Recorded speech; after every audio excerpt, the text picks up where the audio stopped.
Greetings, everyone. I am Voivode Maquette, and welcome back to our World of Darkness, where we are going to continue along with our Coteries of New York playthrough. I believe this is episode 6. We will be getting back to Chicago by night shortly, getting some new editing software, so we'll be able to have some better sound quality when it comes to that. I think I'm going to go ahead and turn down this desktop audio a bit. Yes. And we're going to continue on with it's our 5th night, but it's our 6th episode of Coteries of New York.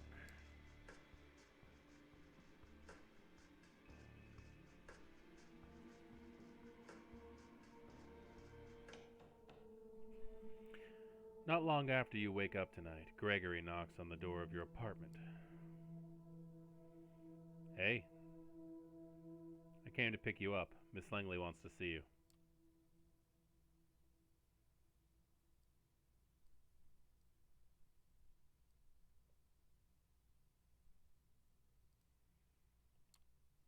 Any idea what she needs from me?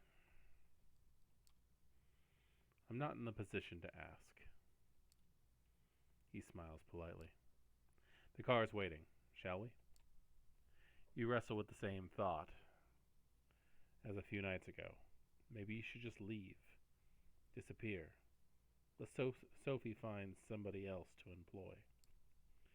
But then you remember the Anarch thug being cut down by Kadir, and how close you were to the same fate, not even a week ago. And then it might still happen if you step out of line.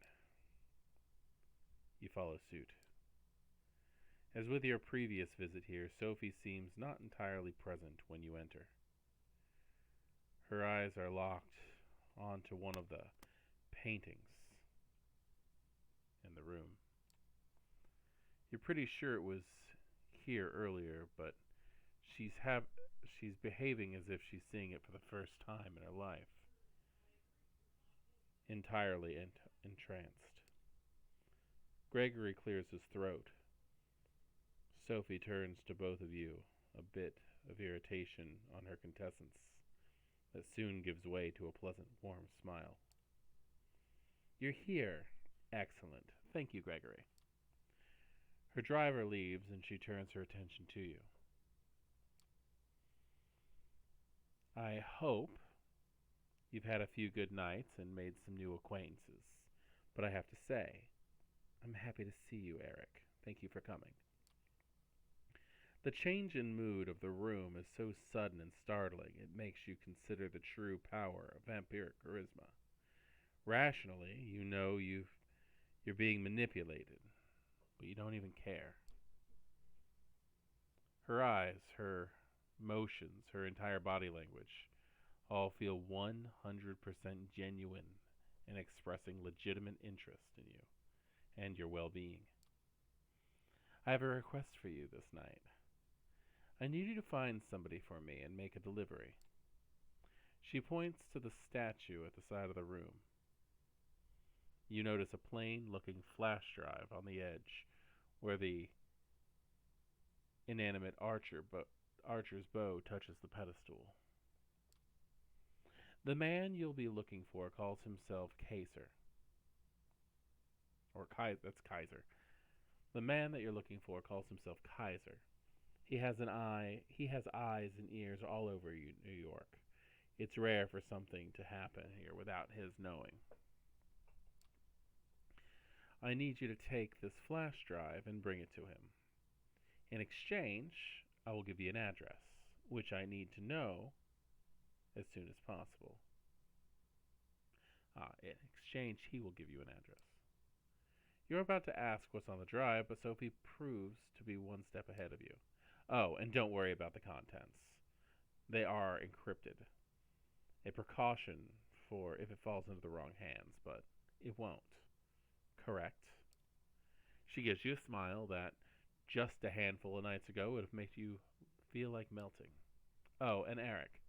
Kaiser is a Nosferatu, that twisted, deformed lineage of kindred.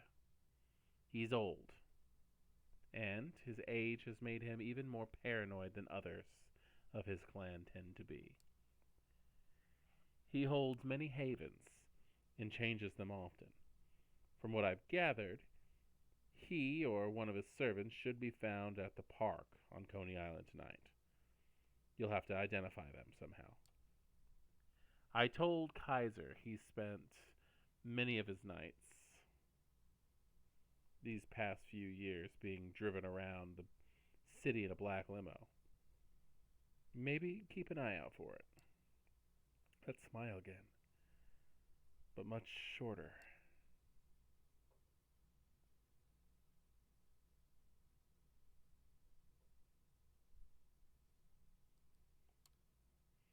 Anything more you can tell me about Kaiser? He's been here a long time. About as long as I have.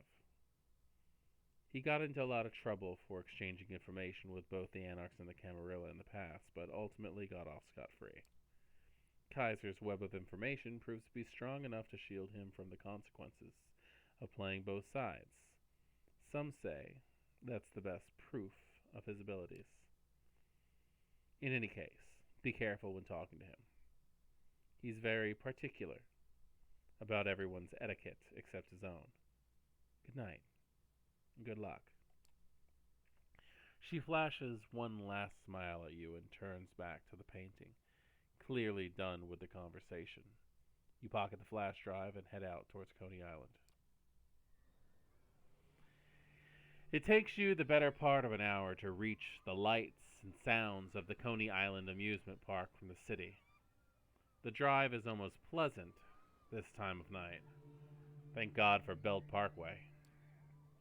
There are plenty of people here tonight, but nobody who stands out as traveling purveyor of secrets. Then again, if they did stand out, it would be kind of pointless, right?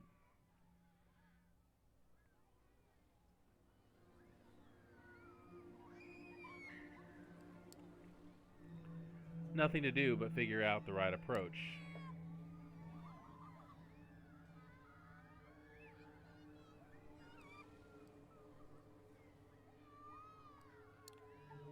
Temporarily stumped, you feel frustrated. Frustration building inside. Whew, that got loud quick.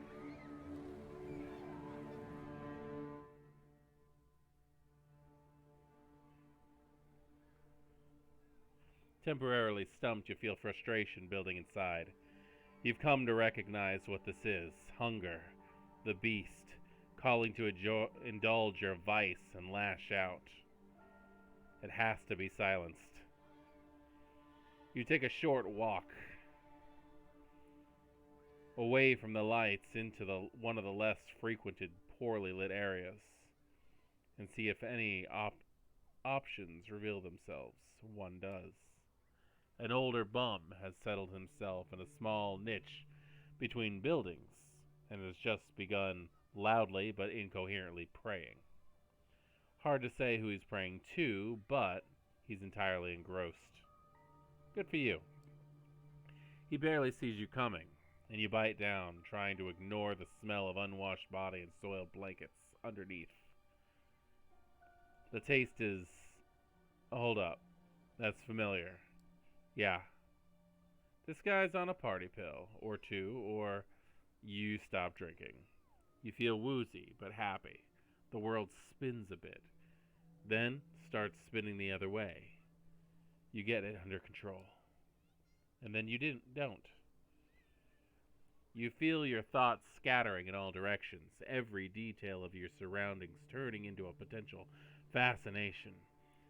Far away, lights and sounds composing a beautiful symphony. You bask in the afterglow of successful feeding, feeling like you're on top of the world, superhuman, a master of the night, a god. A few tangents later, a stray thought saying, "This isn't good," breaks through the layer of noise inside your head, and you realize you've been standing in place for 15 minutes. And staring at you intently is a man with a gun in his hand. Oh, there he is. Stay put. There's someone who'd like to have a word with you. You're going to wait for him. Right here.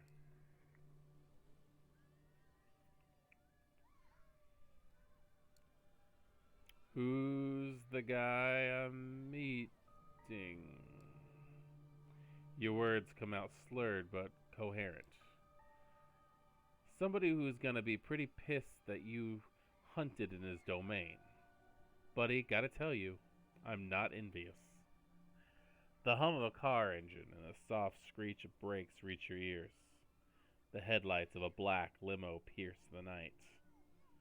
And there's the boss. Let's go. He motions towards the lights with his gun. You're coming too, finally in charge of your body, or at least you think so. The car door opens, but nobody comes out. The stranger keeps motioning to the car. You hope it's the limo you expect. For a moment, you're pretty sure that what you see inside the car is just a bum's drugged blood kicking in for an encore. The inside of the limo used to be a luxury lounge, the kind with a stripper pole and a full bar of alcohol, but it currently has none of that. Instead, there's monitors and consoles. There are dozens of displays, each one showing something different. Surveillance camera footage, stock market quotes, television news, emails, tweets, silent movies, lo-fi footage of a gory torture session. You wonder if the limo's owner can focus on anything while surrounded by all the visual noise, and then realize there's nobody there. Or is there? A man blinks into existence on the leather-covered couch, attempting to maintain something that approximates a regal presence. You're 100% sure it's Kaiser. Surrounded by dimly lit computer screens, his features are even more ghastly than you imagined. All sharp angles of twisted bone, mangled flesh, and crooked teeth. He bears them in an awful parody of a smile. The doors close behind you. So, the waste of good blood outside tells me Sophie Langley sent you, huh? You've got something for me? You reluctantly pull the flash drive from your pocket and slowly pass it to Kaiser. He plugs it into a USB port on an arm of his chair and displays the data on one of the screens that happens to be turned away from you. It takes him about a minute to access the data. Let me guess. This from Langley? She said she'd have something like this. You her new flunky? You have to bite your tongue to keep from arguing with the word he chose, but you nod. Who do you people think I am? I saw this footage a week ago. He removes the flash drive and throws it back at you in disgust. Tell Sophie deals off. She wants her address, she can give me something else.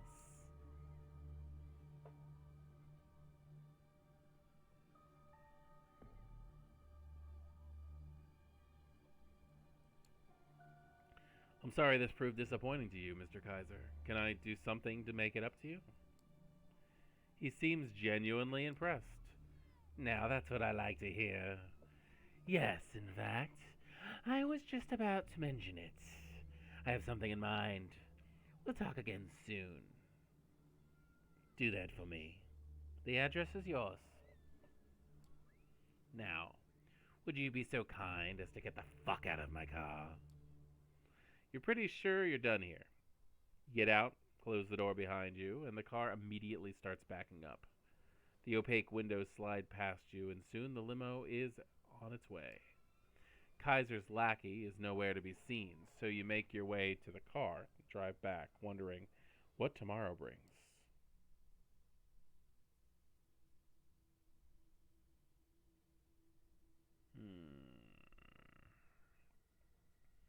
Let's see if we can scoot along ahead here. What's going on here? Faith and myth. Part 1. You've received an invitation to meet a mysterious someone at the Cathedral of St. John the Divine.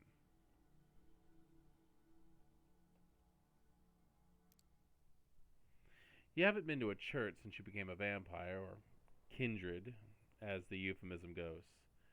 You've had to focus on concrete, practical things, like survival and feeding. You've learned the essentials of the vampire experience, but you don't really have a clear idea of what it all means. The Cathedral of St. John the Divine is a New York landmark. You've been inside once before, and when you were much younger. You marvel at the Gothic facade. Looking at it now from across the street feels ominous. The prospect of an anonymous invitation to a secret meeting is worrying one, but the venue is well chosen. It's hard to imagine a violent attack in a place like this, with eyes everywhere. You enter the cathedral discreetly. You've quickly learned this is an essential skill for a vampire, how to move without anyone noticing you.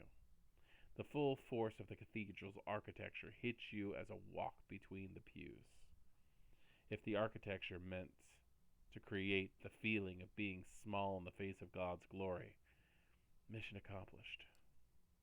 Based on the note, you're assuming that whoever you're meeting is somewhere in the front. As you step closer to the high altar, it feels as if something is dragging at your feet, as if the stone beneath you resists your movement.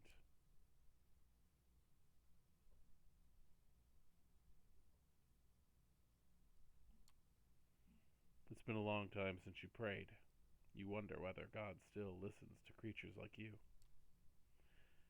Fantastically, you take a step. Fatalistically, you take a step, then another. You're not sure if your God is present in this cathedral, but perhaps it doesn't matter. What you feel is real enough. There's an old man sitting in the front. You see only the back of his head, bowed down in silent prayer. Your footsteps echo on the floor, and he turns to look at you.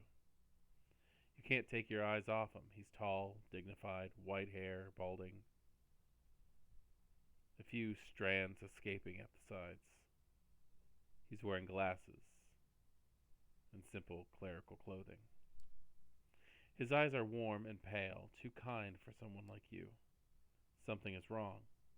You feel heavy, as if a giant hand was pressing you down. The skin on your face is burning. Perhaps unconsciously, you expected something like this, as a vampire walking into a cathedral. Only it's not the building or God making you feel like you're burning alive. It's the man, the priest. Welcome, my child. The priest's tone is kind, but the rising panic inside is telling you that kindness is not for the likes of you. The only way to understand these painful feelings is to push forward and confront the priest. As you step closer to the priest, panic rises inside you. The emotions are hard to control. Fear, anger, pain, all trying to wrestle you to a different direction. Away. Can I help you? Are you okay? The priest talks to you like he would a lost vagrant who has chosen to enter the house of God.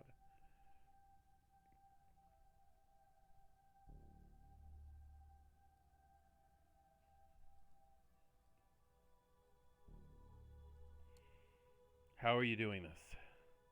I'm afraid I don't understand. It's simply too much. You mutter something incoherent in reply. You don't sound like a vampire, an undead being made powerful by immortal blood. You're just another sad, confused, lost soul. You turn around and stagger away, only feeling like yourself once back out on the street. You stand on the sidewalk confused and scared. No enemies seem to be attacking you. The priest didn't follow you. The night air is wet with the smell of the city, the same as every night. How did it feel? You look at the man speaking to you. He's well dressed, if a little archaic, dark haired, handsome, like a character from an old movie. He smiles if he knows something you don't. You glance around. There are people on the street. You don't appear to be in immediate danger.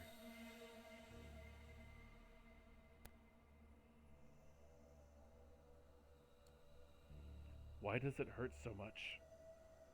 That's the question I wanted to talk to you about. Let me introduce myself. My name is Benoit Segal. We share many things in common, even if you don't know me. Benoit offers you a hand.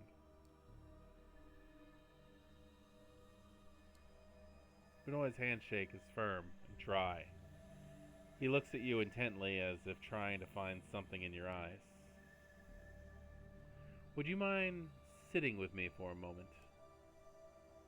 Benoit points to the park bench nearby, in darkness because of a broken streetlight.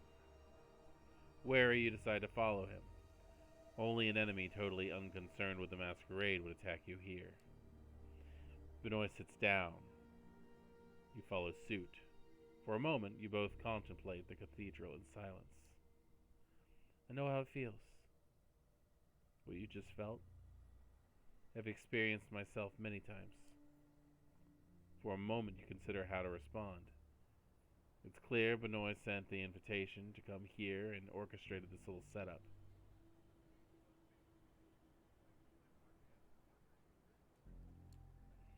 What's the point?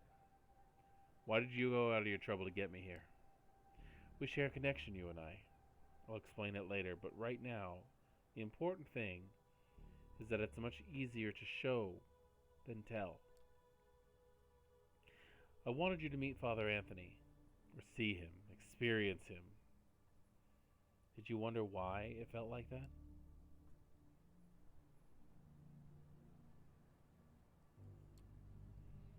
At first I thought it was because I was in a church, but then I realized it came from him, the priest. I think you're right. It does come from him. It's his faith that makes you feel like that.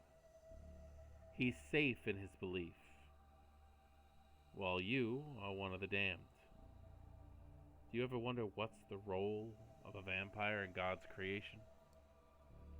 You stop to think.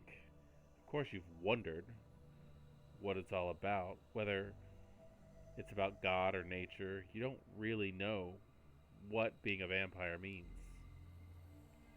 That's the trouble with the masquerade. A human faced with human problems can go online and find something that helps. You can't. The masquerade means that everything there is to know about your connection is secret, hidden away. You are left relying on unreliable opinions of a bunch of people like Benoit. Suddenly, Benoit takes your hand, presses it against his chest. As he stares into your eyes, you feel his heart stop. My heart no longer beats, yet I move. I talk. Is that how God intended it to be?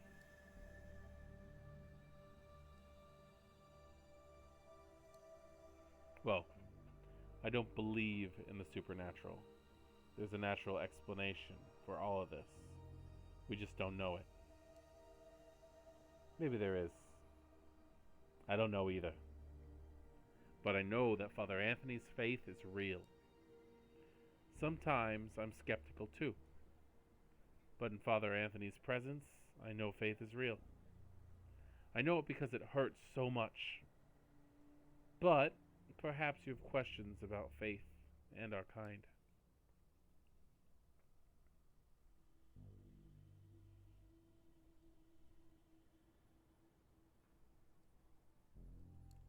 Yeah, what are we? There's this usual story, which most of us believe, especially before modern times. Cain was the first murderer. As punishment, God cursed him to walk in darkness and carry his mark. Cain passed on his curse as he drank the blood of the living, and thus we were born. God's curse passed unto someone new each embrace. Maybe it's true. We all have our lineages, our sires, and our sires' sires of our sires. If you trace those lineages all the way to the top, you find Cain, the original vampire. I suppose God is cruel.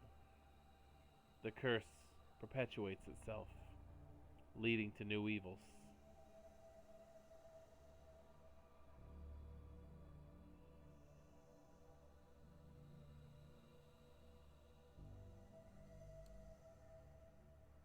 I'll trust in the Bible more than I trust these vampire stories. I know it's overwhelming. It was for me when I first met Father Anthony. I know there's others like me, those whose faith shines like a beacon. Priests, old ladies, children, anyone can have a conviction inside them.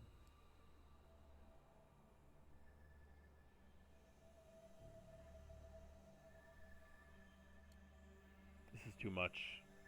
You expect me to go along with all this insanity? Benoit nods patiently. Let's meet again in a few nights, here at the cathedral. We can talk more after you've thought it through. You leave Benoit sitting in the shadow of the cathedral, contemplating what lies within. It'd be easier to ignore his words without the reality of what you've experienced. Father Anthony was holy. You know it to be true. But what does that mean?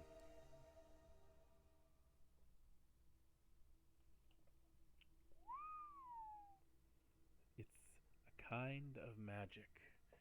Sophie mentioned of a vampire clan of blood sorcerers sparked your attention. One of them, Agathon, could potentially be your introduction into the bizarre powers of the Tremere. Oh, but it is too close to dawn, and unfortunately we must stop here. What did we learn today? No new words. That's fine. That's fine. Well, on that account, I think we should go ahead and save and exit for today. I'm enjoying the hell out of this story. I've heard some complaints about it, not enough endings or something like that. But you know what? I'm enjoying the story. It's nice to have something that is leading to a direction.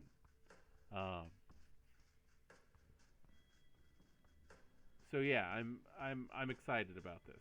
So that being said, I hope everyone here has a good night. I hope you've had a good day. I am Voivode Maquette. This is Our World of Darkness, and we will continue on this little adventure next time. Please drop a like if you're enjoying the story.